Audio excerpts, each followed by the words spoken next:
الكعكات والعرايش، الوصفة اللي طلبتوها مني بكثرة. في قصها عندي 3 كيلات يكونوا ممسوحين فارنة، والفارنة تاعكم تكون مغربلة، مع مغرف كبيرة سكر ناعم، نزيد عليهم مغرف كبيرة تاع حليب بودرة ولا حليب غبرة، ونص مغرف كبيرة فاني، وعندي هنايا قرصة تاع ملح. نحرك كل مكونات الجافة، وهنايا السر في الأول، هنا لازم كل المكونات تاعكم تكون مغربلة. بعد ما خلطت الكل مع بعض وتجانسوا، الآن راح نضيف كيلة تكون مملوءة جيدا تاع السمن اللي كنت ذوبتوه وخليتوه حتى برد. نجيو هنايا السر الثاني، هو انكم تبسوا العجينة ولا توزعوا هذاك السمن على كامل الفارينة. هذه خطوة بزاف مهمة باش يجيونا الكعكات والعرايش تاعنا يذوبوا في الفم. تبقاو تحكوا في العجينه تاعكم ولا في الفارينه هذيك المخلطه مع السمن بين يديكم حتى تحسوا انها ترملت وتشمخت، تولي كانها فيها سوائل. من بعد راح نجي هنايا ونبدا نضيف بنفس الكيله، عندي ماء وماء الزهر، يعني خليط بين ماء وماء الزهر، لكن من الاحسن يكون شويه الماء الزهر اللي غالب. ندفيهم ونبدا نضيف بشويه، وراني نطم في العجينه تاعي. أنا كما راكم تلاحظوا خياتي مانيش نعجن فيها، يعني راني نحاول أني نجمع في العجينة تاعي وفقط ندخل في هذاك الماء وماء الزهر.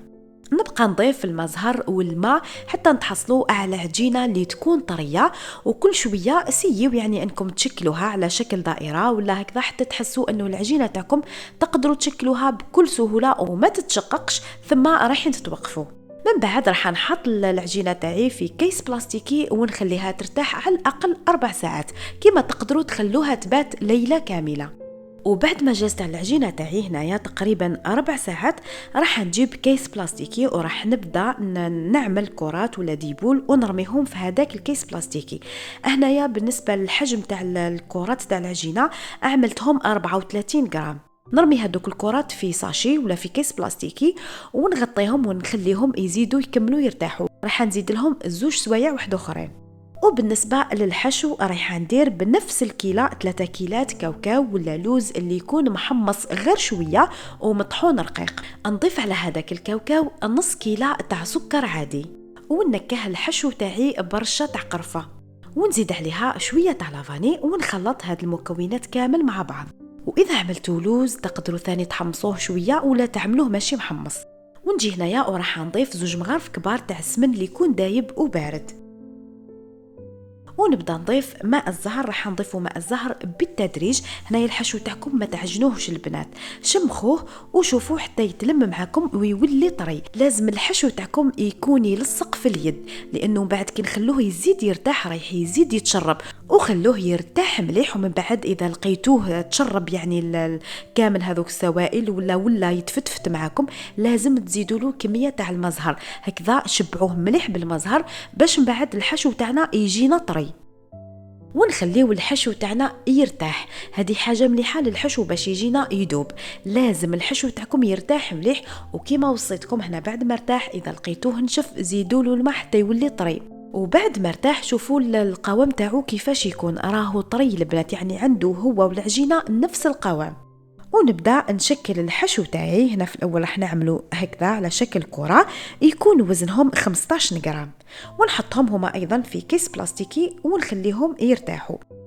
وبعد ما ارتاح الحشو والعجينه تاعي راح نبدا نشكل معكم هنايا الكعكات. راح نفتح العجينه تاعي بهذا الشكل بالرولو حتى تكون طاوله العمل تاعكم يعني تبان. لازم العجينه تاعكم تكون شفافه.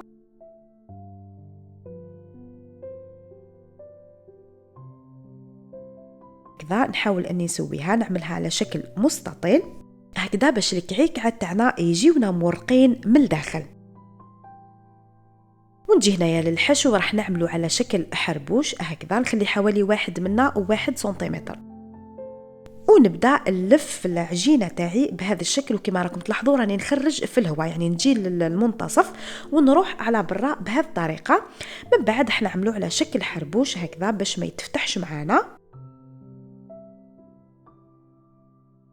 ونجي هنايا الاطراف، يعني جهه نخدمها هكذا بهذه الطريقه، والجهه الاخرى ولا الطرف الاخر راح نفتحه بهذا الشكل. يعني الصوره راهي موضحه امامكم، نفتحوه مليح. واذا لقيتوا الحشو تاعكم سيو كيفاه يعني تعبزوه بصبعكم باش يبعد ويخلي لكم بلاصه باش تدخلوا هذاك لو بوين اللي درناه ونغلقوا مليح عليهم. هكذا سوديوهم مليح البنات باش من بعد ما يتفتحولناش. وانا هنايا خيرت اليوم اني نطيبهم في المول سيليكون هكذا باش يجيوني اعلى حبه. نحطهم في المول تاع سيليكون ونحاول اني هذيك الجهه ولا الغلقه اللي غلقناها تكون هي اللي يعني على برا، ما تكونش من الوجه. والآن راح نشكل معكم حبات عرايش. راح نحكم كرة نحلها فوق طاولة العمل بهذا الشكل غير بيدي، وهذيك المغرف كبيرة تاع حليب بودرة هي اللمسة تاعي ولا السر اللي نخدم به العرايش والكعكات. ونجيب الحشو نعمله على شكل حربوش، وهذاك الحربوش راح نقسمه على 2 ونحطوه هكذا في العجينة على شكل حرف تي، ونغلق عليه بهذا الشكل.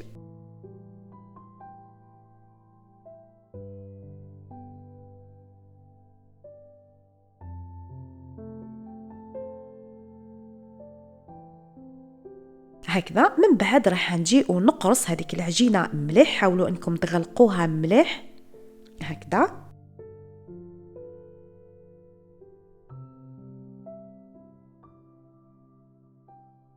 من بعد راح نحط الاصبع تاعي بهذا الشكل هكذا باش الحشو يمشي لنا في كامل العجينه. يعني كي نجيو ناكلوا العرايش ما نصيبوش العجينه والحشو نصيبوه بعيد، يعني غير الداخل ولا غير في الوسط. بهذه الطريقه راني نوزع في الحشو على كامل العجينه، ونبدا نشكل العرايش تاعي. راني نضغط بالاصبع تاعي كما راكم تشوفوا هكذا، راني نضغط ونحاول اني نطولها. هنايا بالنسبه للطول تاع العرايش تاعكم حاولوا انكم تعملوهم حوالي 8 سنتيمتر. هذيك الجهه اللي مقابلتني تكون 8 سنتيمتر هكذا.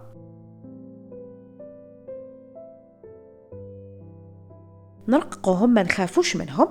من بعد رايحه نقلبهم، يعني هذا هو الوجه تاعهم. نزيد نسقمهم شويه هكذا ونروحوا نشكلوا العرايش تاعنا. هاي لكم طريقه التشكيل تاعهم بزاف سهله. وكما على بالكم الان كاينين ثاني ليمول سيليكون تاع العرايش، راح يجيكم ثاني الحلوه تاعكم على حبه، يعني سهلوا علينا بزاف خصوصا المبتدئات. وبعد ما شكلت كامل العرايش تاعي ولا الكعكات، الان راح ندخلهم للفرن اللي يكون مسخن مسبقا على 180 درجه. نخلوهم حتى يديو تحميره خفيفه، هنا ما تحمروهمش بزاف باش ما يجيوناش يابسين ويجينا الحشو تاعنا ايضا يابس. وراح نجيب كيردون ونثقبهم، نعملوا ثقبه واحده في الوسط هكذا باش ما يتنفخوش معنا في الفرن. ونثقبوا ثاني الكعكات.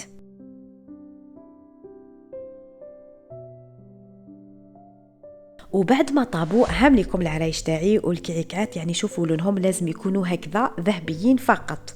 الان راح نحضروا مع بعض الطليه. في قصعه عندي نص كيلو زيت نباتي مع نص كيلو عصير ليمون اللي يكون مصفي، ونضيف كيلو مزهر مع كيلو بياض البيض. نضيف ايضا نص مغرف كبيره تاع فاني، ونخلط الكل مع بعض جيدا. من بعد حنبدا نضيف هنايا السكر الناعم اللي لازم يكون مغربل. وبالنسبه للسكر ناعم هنا البنات ما كانش مقياس ولا اللي نقول لكم درتو هنايا. هنا في الاول ضفت حوالي كيلو تاع سكر ولا 700 غرام، يعني درت كيس كومبلي تاع سكر في البدايه. وراني نخلط، يعني السكر تبقاو تضيفوه حتى تحصلوا على القوام المطلوب. واكيد احسب ايضا الكيله اللي استعملتوها. انا هنايا استعملت فنجان تاع لاتاي، يعني فنجان صغير. رفدت لي حوالي 3 علب تاع سكر ناعم ووزن 700 غرام، يعني درت تقريبا حوالي 2 كيلو سكر ناعم. ونقطة مهمة هنا في الطلية اللي راح نهضر لكم عليها هي الملون الغذائي الأبيض. هذاك الملون الغذائي الأبيض لازم البنات، حتى إذا كنتوا تعملوا مثلا اللون تاع العرايش تاعكم وردي أو أي لون تخيروه، لازم دائما تعملوا القاعدة اللي هي اللون الأبيض. من بعد تروحوا في الأخير تضيفوا اللون اللي حبيتوه. لكن أنا دائما نفضل أنه العرايش يكونوا بيضة ولا الكعكات وتلعبوا على هذوك الورود اللي يجيو من الفوق، يعني يجي شكلهم بزاف شباب. وكما راكم تشوفوا أنا اليوم ما عملتش ملون غذائي أبيض، على خاطر راح ندير اللون تاع العرايش تاعي باج. هكذا راني نخلط، يعني من الأحسن تخلطوا بيديكم هكذا باش تتحسوا أكثر. ونبقى نضيف كما قلت لكم في السكر طبعا بالتدريج حتى نتحصلوا على القوام المطلوب. أنا ما بغيتش نقص لكم في الفيديو ولا نقطع منه هكذا باش تفهموا أكثر خصوصا المبتدئات. من بعد هنا راح نضيف النسكافيه. كما قلت لكم انا حنلونها اليوم بالنسكافيه باش نتحصل على اللون الباج. هنايا مازالت الطليه تاعي محتاجه سكر، لكن راح نعمل نسكافيه. هنا حليت شويه تاع نسكافيه، حوالي نص مغرف صغيره ولا مغرف، في شويه تاع ماء الزهر. يعني حاولوا انكم تفتحوها مليح، ولا ديروا لها شويه تاع ماء زهر اللي يكون دافي. المهم لازم تفتحوها وما تكونش فيها حبيبات، ونبقى نضيفها حتى نتحصل على اللون اللي راني بغياته هكذا. ومن بعد نبدا نضيف هنايا غير بالمغرف. يعني الطليه تاعي ماهيش مخصوصه بزاف سكر، راهي غير شويه برك.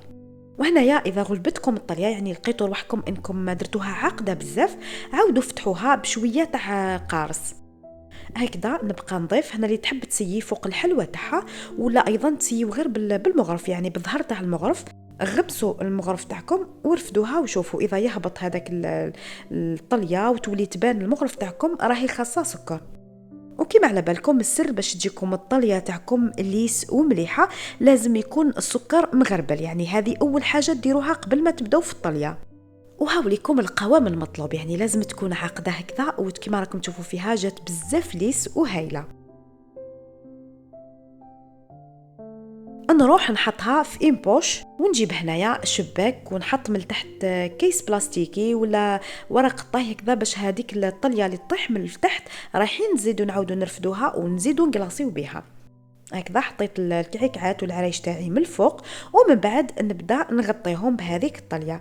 انا نفضل انه الطليه تاعي نعملها في كيس حلواني ونوزعها ولا نغلف بها هكذا، نحس انها تغلف بيان الحبات تاعنا ونقدروا نتحكموا فيها.